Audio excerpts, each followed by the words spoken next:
Graça e paz, irmãos. Que a graça e a paz do nosso Senhor e Salvador Jesus Cristo seja com todos nós nesse momento em que estamos tirando um momento do nosso dia para estarmos estudando a palavra do Senhor.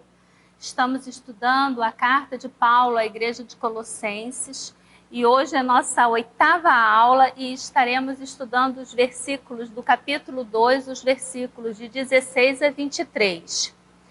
Vamos fazer então a leitura de Colossenses, capítulo 2, versículos de 16 a 23. O texto fala o seguinte: portanto, ninguém vos julgue pelo comer ou pelo beber, ou por causa dos dias de festas, ou da lua nova, ou dos sábados, que são sombra das coisas futuras, mas o corpo é de Cristo. Ninguém vos domine a seu bel prazer, com pretexto de humildade e culto dos anjos, envolvendo-se em coisas que não viu, estando debalde inchado na sua carnal compreensão, e não ligado à cabeça, da qual todo o corpo provido e organizado pelas ligaduras e juntas vai crescendo em aumento de Deus.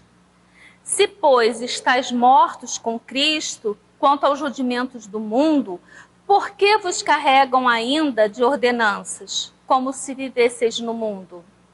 Tais como, não toques, não proves, não manuseis, as quais coisas todas perecem pelo uso, segundo os preceitos e doutrinas dos homens, as quais têm, na verdade, alguma aparência de sabedoria em devoção voluntária, humildade e em disciplina do corpo, mas não são de valor algum, senão para a satisfação da carne. Estamos estudando a carta de Paulo à igreja de Colossenses e temos visto Paulo combater, até esse capítulo, já podemos ver Paulo combater diversas heresias que eram praticadas por aquela igreja. Tanto que dissemos que existe um nome que se refere às heresias da igreja de Colosso, que é a heresia colossal, porque era uma mistura de várias heresias que continham nas outras igrejas, mas cada igreja ficava com um tipo de heresia, e Colossos parece que resolveu abraçar todas essas heresias. Então, ali dentro da igreja de Colossos havia a questão da heresia do gnosticismo, que falava principalmente que o corpo é mau, a matéria é má e que o espírito é bom. Então, ela combatia a humanidade de Cristo, ela combatia, que Deus havia criado todas as coisas, porque como que ele, sendo Deus, poderia criar o mundo, o universo que era matéria?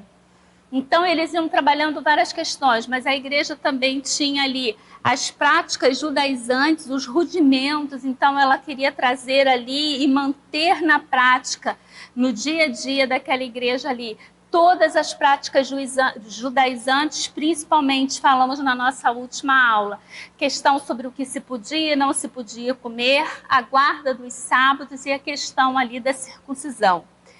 E podemos ver também ali naquela igreja a questão do culto aos anjos. Havia ali todo um envolvimento da prática para se cultuar os anjos.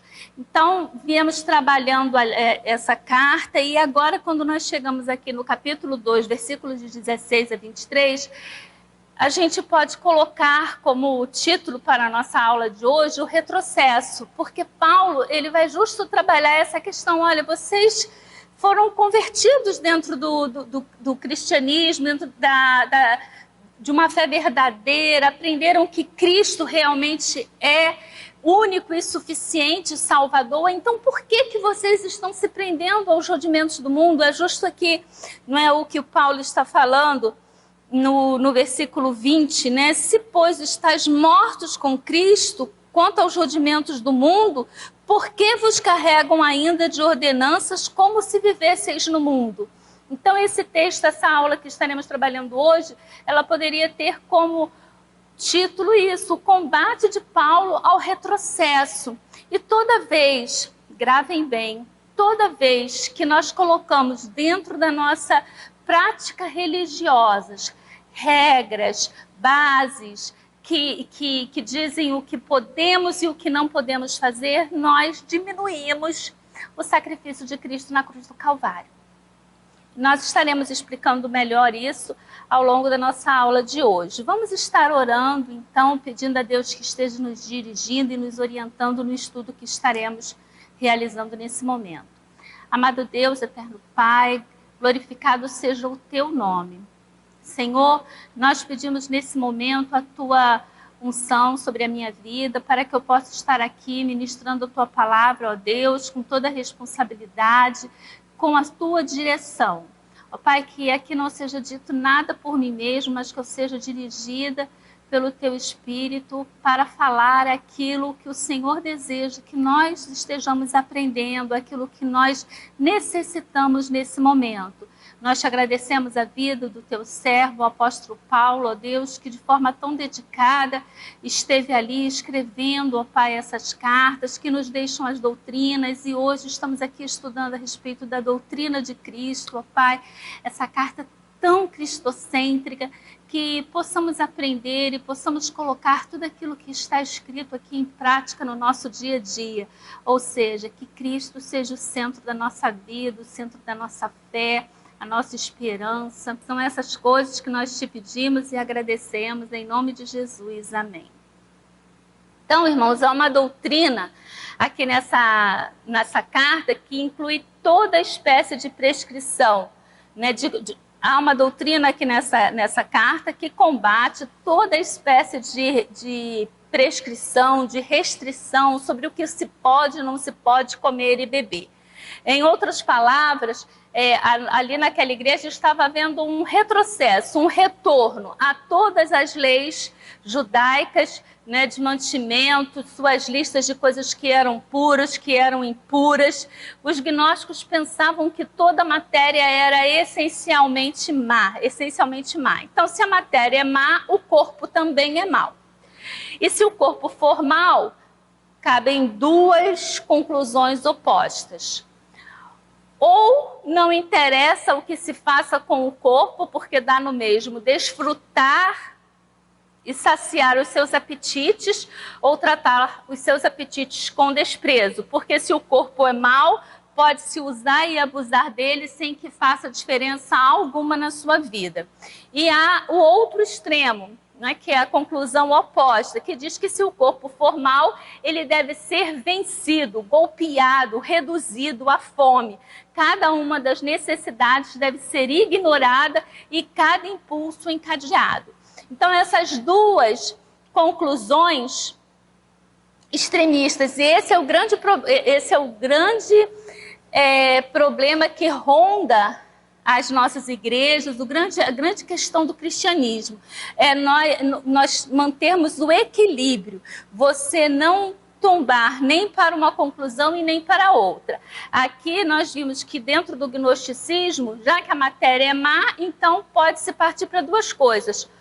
Ou para viver a revelia, fazendo e acontecendo, tudo que se tem direito, tudo que se quer e que se passa pela cabeça, ou restringindo extremamente o corpo. E é muito interessante porque muitas das vezes a gente convive com esses dois tipos de pessoas assim, né? Na maioria das vezes, quando a gente lida, uma pessoa como eu que nasci dentro do Evangelho, fui criada, então ao longo da minha vida, como que a gente vê as pessoas indo e vindo? Porque ora essas pessoas elas são tão religiosas, elas são tão crentes que elas olham para a gente como se nós fôssemos assim, hereges, entendeu? Pecadores, porque fazemos determinadas coisas, como ir no cinema, usar uma calça comprida, usar maquiagem, cortar um cabelo. Então olha pra gente realmente com aquele desprezo, como se fôssemos um herege. Quando a gente se identifica como sendo um cristão,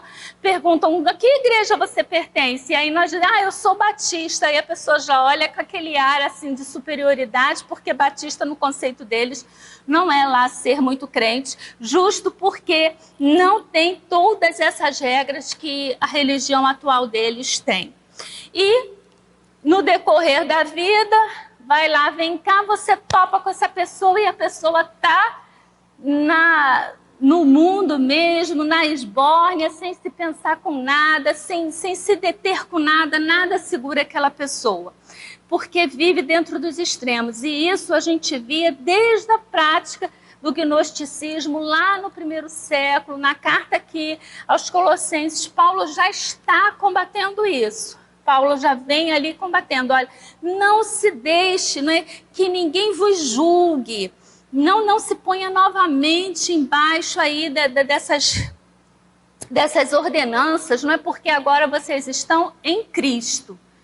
E aí você pode falar assim, irmã, então a irmã está dizendo que esse equilíbrio seria o quê? Falar do equilíbrio, irmão, não é dizer que a gente vai sair realmente praticando, não. Porque esse que pratica de tudo, ele não está dentro do cristianismo. E eu ouso dizer até que, de repente, nunca nem se converteu. Porque quando nós nos convertemos, existe ali o desejo de estarmos com Cristo, de sermos cheios do Espírito Santo. E as pessoas que buscam, pelo outro lado, não é, se martirizar, então, como a gente via lá no início dos pais da igreja, que alguns homens até se castravam para que eles não fossem levados a desejar e a cobiçar cobiçar uma mulher, então ele se castrava. Havia ali a questão de passar dias e dias sem se comer, o martírio, não é? As pessoas se autoflagelavam, e até hoje nós vemos isso. Pessoas que saem em procissão, descalça, faz promessa, não, eu vou andar descalço, eu vou subir tal escadaria de joelho, e as pessoas chegam ali sangrando, em frangalhos, isso tudo porque fizeram promessas, porque desejam obter algo, quando Cristo, ele não pede nada disso. Então é uma forma ou de se comprar, de se querer comprar a salvação, ou de se querer comprar um favor. Então precisamos trabalhar dentro do equilíbrio. E como é que a gente consegue o equilíbrio dentro da igreja? Através do estudo da doutrina.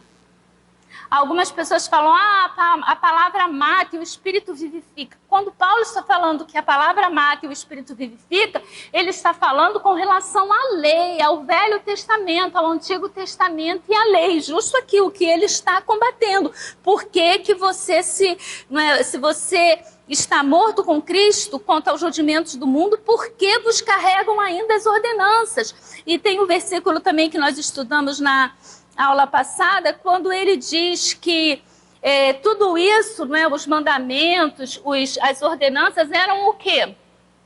Era a sombra daquilo que haveria de vir. Tudo isso era para que nós pudéssemos, não é, ter uma visão, pudéssemos ter uma antecipação daquilo que viria com Cristo. E aqui, hoje, o que nós vivemos, nós já vivemos debaixo da graça. Cristo já cumpriu ali o propósito dele na cruz. Então agora nós não precisamos mais ficar presos nos rudimentos do mundo,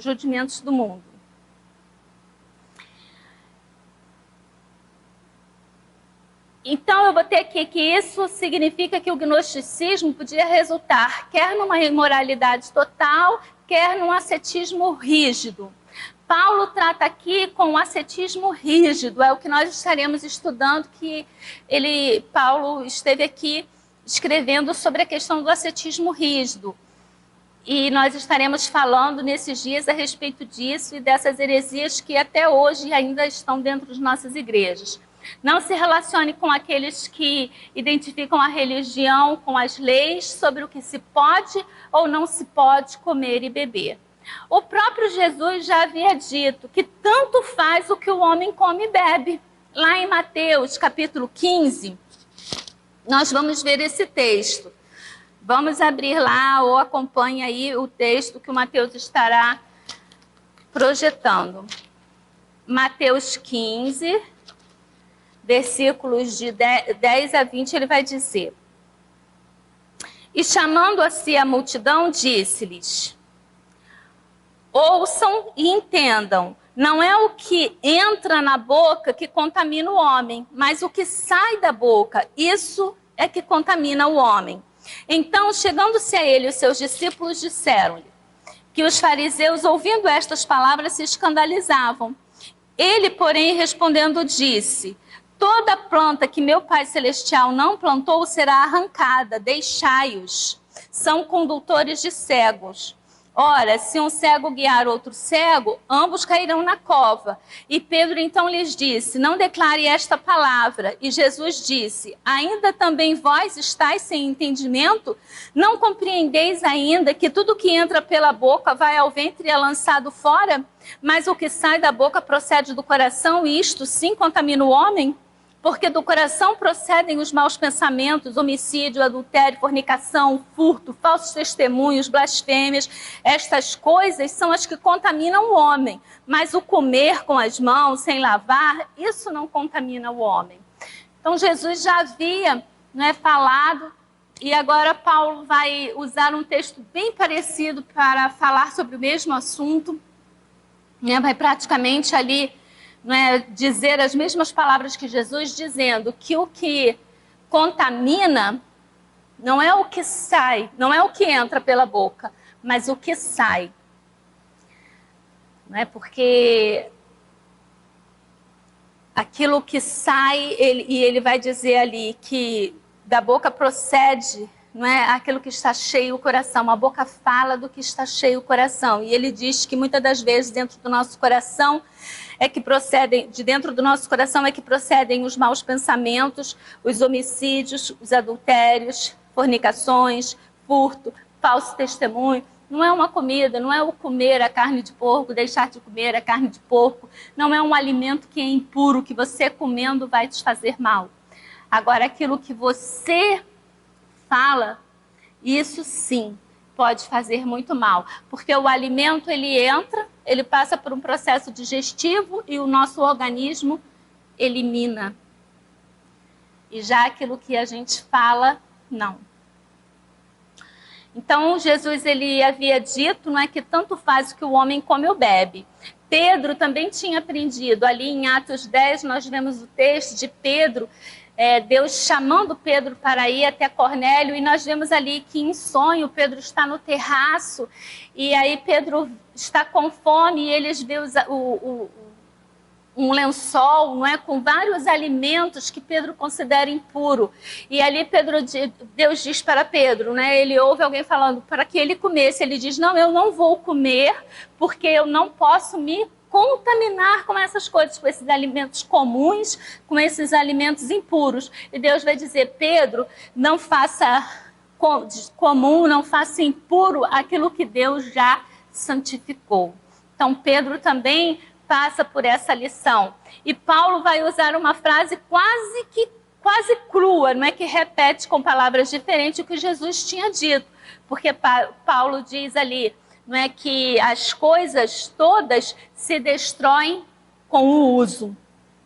A comida e a bebida têm tão pouca importância que elas estão destinadas a decompor-se e a deteriorar-se por quem as ingere.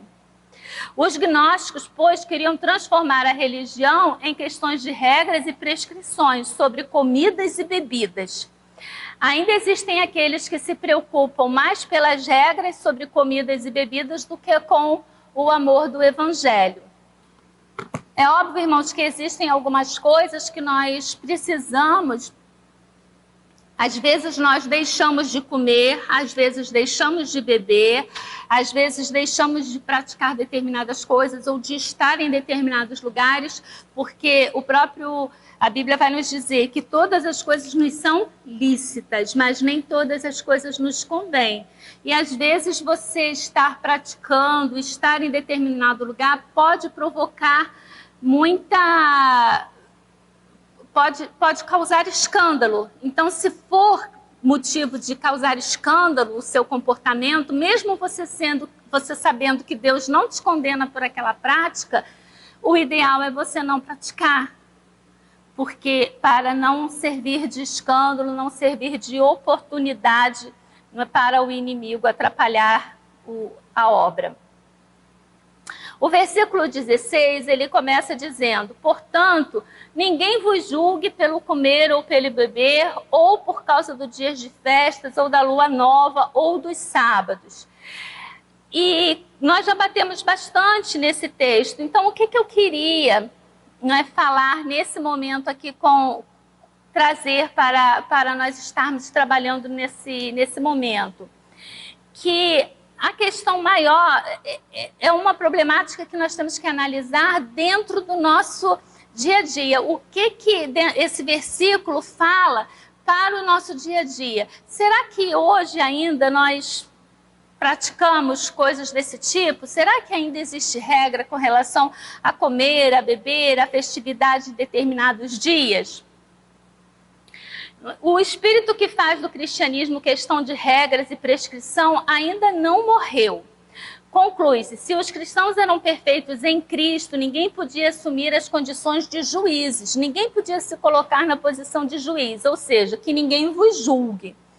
A ninguém é dada a autonomia de julgar o que os cristãos comem, bebem, festejam ou comemoram. A ninguém é dado julgar os servos de Deus por causa de dias de festas ou de dias de luas ou de sábados. Controle pelo medo. Uma das coisas que nós vemos muito dentro da igreja é o controle pelo medo. Principalmente, assim, eu posso dizer que fui criada dentro de um sistema religioso de controle pelo medo. E se a gente for analisar de forma bem crua, é uma coisa que ainda existe, mesmo nos dias atuais.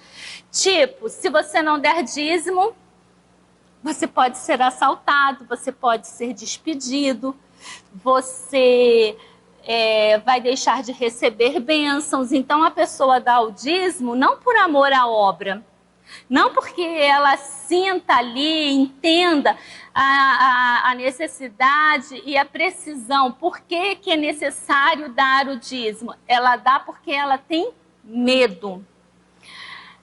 Havia até uma musiquinha que dizia: quem trabalha no domingo do Senhor está roubando, do Senhor está roubando, do Senhor está roubando. Então havia ali toda uma... Se eu não fechar os olhos na hora da oração, eu vejo o amiguinho, o sapato sem cordão. Então a criação, ela era toda feita, a criação evangélica, né, ali, ela era toda feita na base do medo. Você botava medo para que a pessoa pudesse seguir, não é, aquela prática religiosa. Qualquer regra ou regulamento, a obra terminada de Cristo anula a graça de Cristo. Nós precisamos ter isso em nossa mente, que qualquer regra ou regulamento, a obra terminada de Cristo, a obra já foi terminada. Se você coloca alguma regra ou regulamento a essa obra terminada, você anula a graça de Cristo. Porque você não foi salvo pelo seu bom comportamento, pelas suas boas obras. Então, não é o fazer isso ou aquilo que pode nos salvar, que vai nos salvar. E o contrário também se aplica.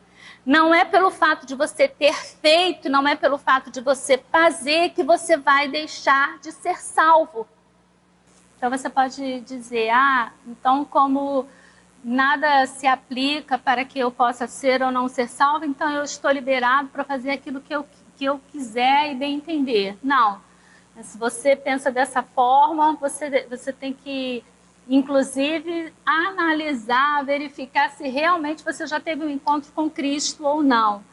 Durante muito tempo, a gente baseou a igreja, ela teve as suas bases fincadas na teologia do medo. Passava-se o medo para os membros da igreja como forma de mantê-los ali em rédea curta. Então, nós víamos muitas situações assim: Se você, e até hoje, né, nós podemos verificar isso em muitas igrejas. Então, se você não der dízimo, você vai ser castigado. Se você não der dízimo, você pode ficar desempregado. Se você não der dízimo, você pode vir a ser assaltado. Se você não for na igreja no domingo, se você, por exemplo, for à praia no dia de domingo, você corre um sério risco de morrer afogado. Já ouvi isso, irmãos? Se for à praia no dia de domingo, você corre um sério risco de morrer afogado. Então, tinha um corinho que dizia que quem trabalha no domingo do Senhor está roubando. Então, você vê a situação assim, que hoje, como que as pessoas, a economia, a situação do jeito que está, a pessoa é obrigada a trabalhar no domingo. E dentro disso, até, e puxando, eu gostaria de deixar uma coisa clara, porque muitas das vezes a gente é muito apto, muito aberto para criticar a adventista do sétimo dia, porque para ela só no sábado é que se presta culto e nós prestamos culto no domingo. Só que muitas das vezes nós fazemos a mesma prática da idolatria que a adventista tem pelo sábado, a gente traz para o domingo. Então, no domingo, você é o santo. No domingo, você não aceita fazer nada que possa ser pecaminoso. Então, você vai para a igreja, quando chega em casa, não pode ligar televisão, não pode isso, não pode aquilo, porque é domingo, e o domingo é o dia do Senhor. E quando chega na segunda-feira, você volta para a sua vida do jeito que você quer e bem entende. Você não segue nenhuma daquelas regras que você determinou, porque aquelas regras elas só valem para o domingo. Irmãos, o Senhor não quer isso.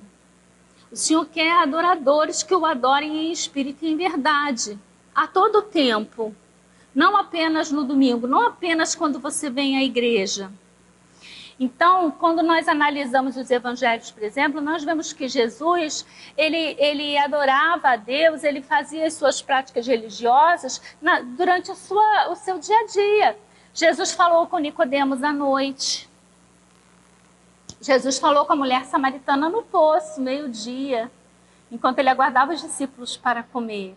Jesus, ele ia ao monte para orar, ele ia ao monte para pregar, ele foi ao monte e foi tentado no monte.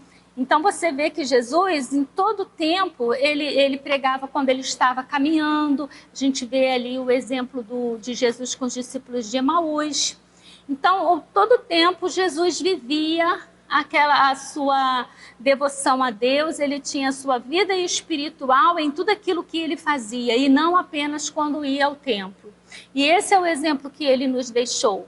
Então, não perca tempo lá criticando os adventistas, não, porque muitas das vezes nós temos isso dentro do nosso padrão dominical. Eu coloquei aqui, controle pelo medo, não é? Isso aí eu já acabei de falar.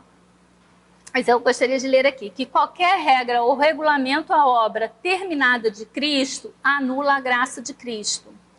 Porque você não foi salvo por bom comportamento ou por boas obras. Então não é o fazer isso ou aquilo que vai te salvar. E o contrário também não é verdade. Não é o fazer que vai te salvar. Não é você fazer ou deixar de fazer que vai te salvar. Se nada do que você fez pode te dar a salvação, nada do que você vem a fazer pode te tirar a salvação. Você vai me dizer então vale tudo? Aí eu botei, se você pensa assim, nem crente você é, porque todo pródigo retorna para a casa do pai. E esse exemplo da parábola do filho pródigo, ela é bem prática aqui dentro, não é do que Paulo está falando nesse texto. Porque o que a gente vê ali na parábola do filho pródigo? O filho sai, o filho tem um pai amoroso, um pai cuidadoso, mas ele quer sair, ele quer experimentar, ele quer viver a vida e o pai permite que ele vá. Deus nos dá, irmãos, o livre-arbítrio. Ele nos criou, o seu filho morreu na cruz por amor a todos nós, mas você é livre. E ele fala que, Paulo está dizendo, não se prenda pelos rudimentos. Deus não nos coloca nenhum rudimento, ele não nos coloca essa teologia do medo. Não, isso não vem da parte de Deus. Você é livre. E como livre, pode ser que em algum momento essa liberdade te leve a agir como o filho pródigo, te leve para longe da casa do Pai. Agora, se você aceitou a Cristo como seu único e suficiente Salvador, eu posso dizer com certeza que um dia você retorna para a casa do Pai. Um dia você vai perceber que você vai olhar para a situação em que você está e você vai dizer: poxa, como era bom estar na casa do Pai. Você vai trazer à memória o que era estar na casa do Pai, como era estar na casa do Pai, e você retorna. E o interessante, que também se aplica, é que quando você retorna para a casa do Pai, a Bíblia diz que o pai vai ao encontro do filho, o pai coloca roupas novas, limpa o filho, manda colocar anel, sapato e leva o filho para a festa. Agora, o filho mais velho, que estava o tempo inteiro na casa do pai, esse filho, ele também é convidado para a festa, mas ele não vai à festa. Outro dia eu estava analisando isso e eu fiquei assim parada, eu falei, gente, então isso mostra, irmãos, exatamente isso aqui, olha, não é o fato de você, porque você saiu, porque você pecou, porque você fez várias coisas que desagradavam a Deus, então você não merece mais ser salvo. Você vai perder a sua salvação porque você fez todas essas coisas aqui erradas. E aí eu digo para você, não é pelo fato de você ter feito nada disso que você perde a sua salvação.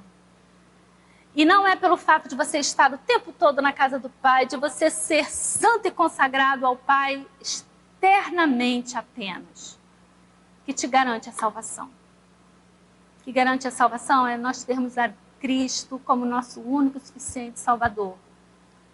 Isso é o que nos garante a salvação. Porque quando ele morreu na cruz do Calvário, a única coisa que ele pediu foi que nós o aceitássemos como nosso Salvador. Então, o que são obra das coisas futuras? Agora o versículo 17, Paulo vai dizer que são sombra das coisas futuras, mas o corpo é de Cristo. Então, essa sombra das coisas futuras, não é que tudo isso, a lei, tudo aquilo que era feito, todas essas ordenanças sobre o que comer e o que deixar de comer, era uma sombra daquilo que viria, que era Cristo, mas Cristo veio. Então agora, diante de Cristo, nós não precisamos, não devemos mais, irmãos, estar aqui. Se estamos ligados a Cristo, nós não precisamos mais ficar presos aos rudimentos deste mundo.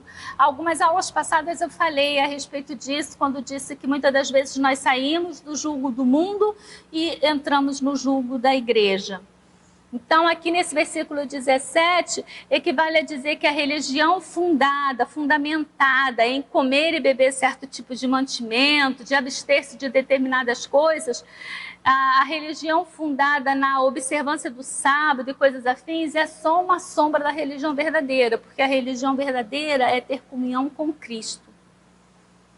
Hebreus 10, versículo 11, ele diz, versículo 1, ele diz, Hebreus 10, versículo 1, porque tendo a lei a sombra dos bens futuros e não a imagem exata das coisas, nunca, pelos mesmos sacrifícios que continuamente se oferecem a cada ano, pode aperfeiçoar os que a ele chegam.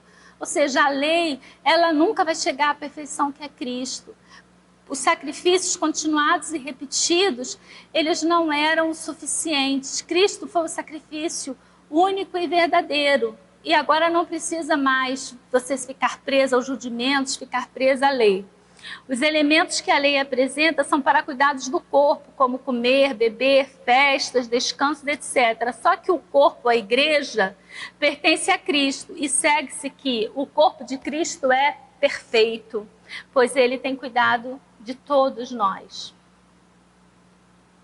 O versículo 18, Paulo vai dizer, ninguém vos domine a seu bel prazer, com pretexto de humildade e culto dos anjos, envolvendo-se em coisas que não viu, estando debalde inchado na sua carnal compreensão.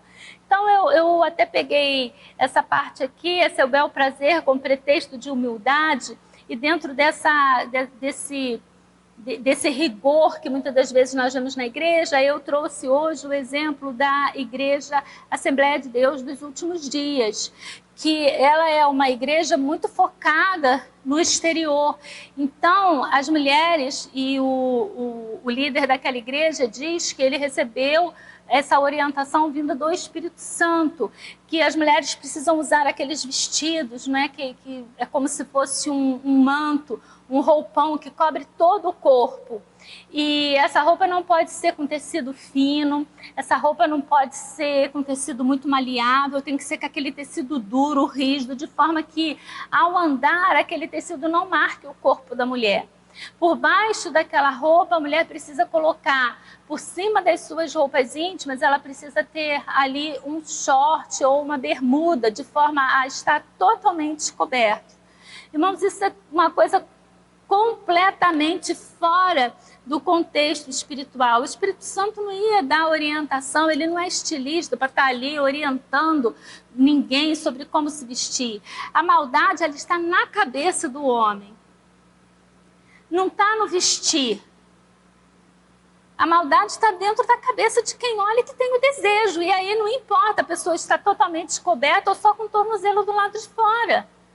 Porque no decorrer do tempo, a gente viu como que em determinado momento o desejo se dava pela mulher levantar uma parte do vestido e mostrar o tornozelo. E hoje em dia, como é que se dá o desejo? Então não é.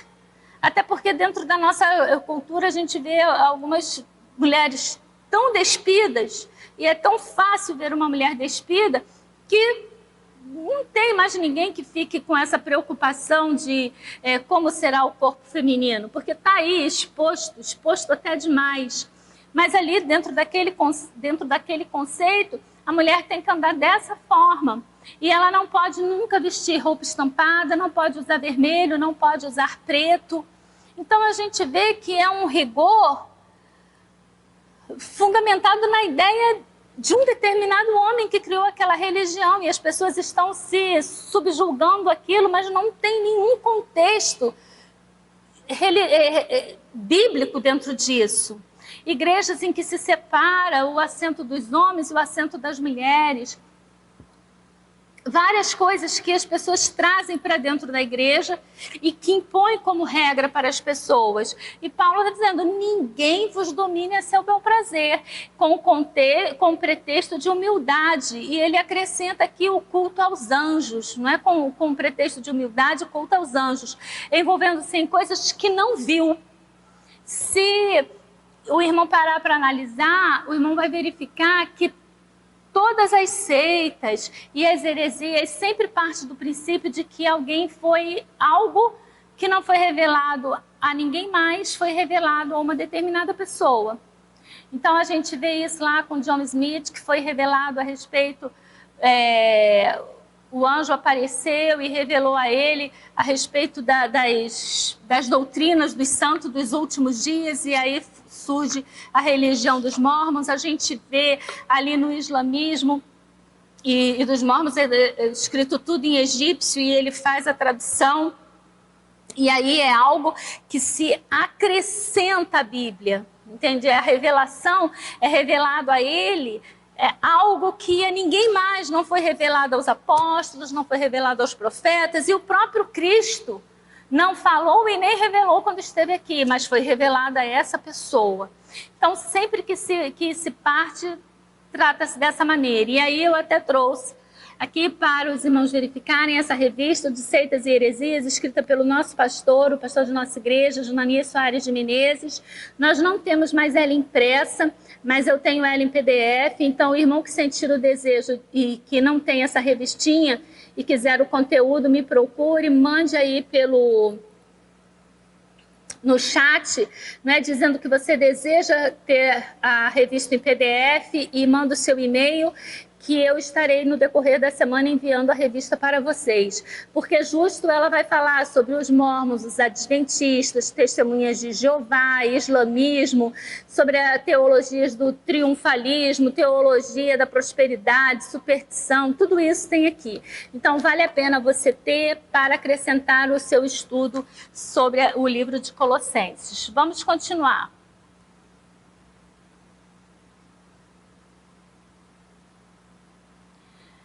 Eu botei até uma observação aqui, que ninguém negará a visão dos místicos, mas sempre existe um perigo quando o homem começa a pensar que alcançou um certo grau de santidade que o faz capaz de ver, não é, o que o homem comum não enxerga, não é, como o homem comum não vê, não é? Então começa a ter uma questão aí de perigo. Porque se alguém chega e diz, não, Deus me revelou isso, quem sou eu? Não é? Quem sou eu na fila do pão para poder dizer que você está certo ou que está errado? Agora, eu posso debater aquilo que você diz ter sido revelado por ele. Porque à luz da Bíblia, as Escrituras estão aqui, tudo está aqui revelado. Então, se você recebeu uma visão, uma revelação dentro dos princípios bíblicos, ok. Agora, se você recebeu uma revelação que diz que você pode se batizar por um ente querido seu que já faleceu, mas você pode se batizar por ele, dessa forma você salva a alma dele. Se você recebe uma revelação que diz que a salvação não vem por meio de Jesus, então pode ir parando, porque realmente você pode ter recebido revelação, mas não da parte de Deus.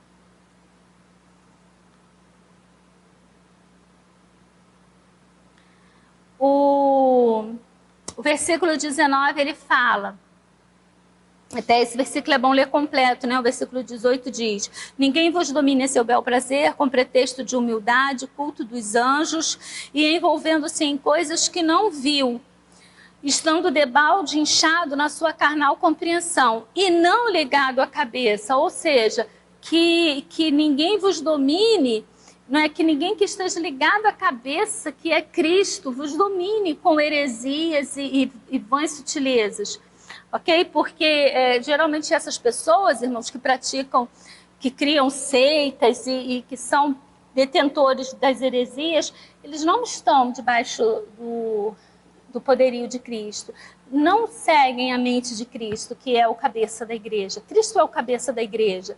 E aí é o estudo que nós estamos fazendo, e eu comecei falando que Paulo está aqui, poderia ser, não retrocessem, né? Não entrem num processo de retroceder, porque Paulo vai falar tantas vezes, se vocês já foram libertos por Cristo, por que vocês se submetem a tais coisas?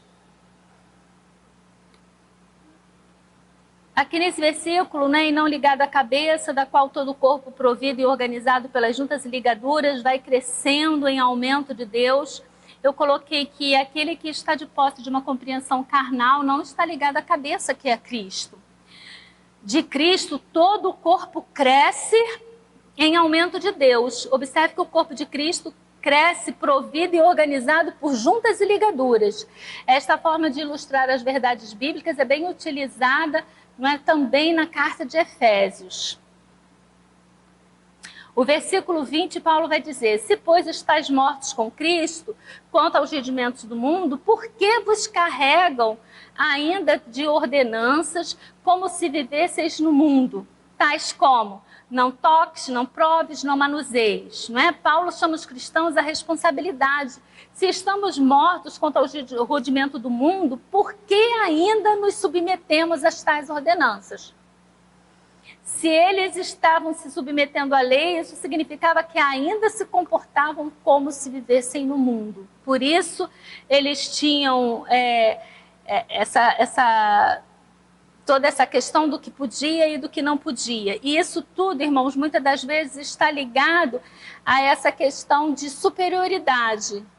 Eu faço por falsa humildade, porque eu quero demonstrar que eu sou santa, que eu sou devota, e então eu faço e me submeto a todas essas coisas que realmente não estão dentro de nenhum contexto bíblico e não é pedido a ninguém. Não são essas coisas que vão mostrar que você realmente é um servo do Senhor, que você é um salvo. O versículo 22 diz, as quais coisas todas perecem pelo uso. Tudo isso, o que vestir, a forma de vestir, é cultural, é temporal.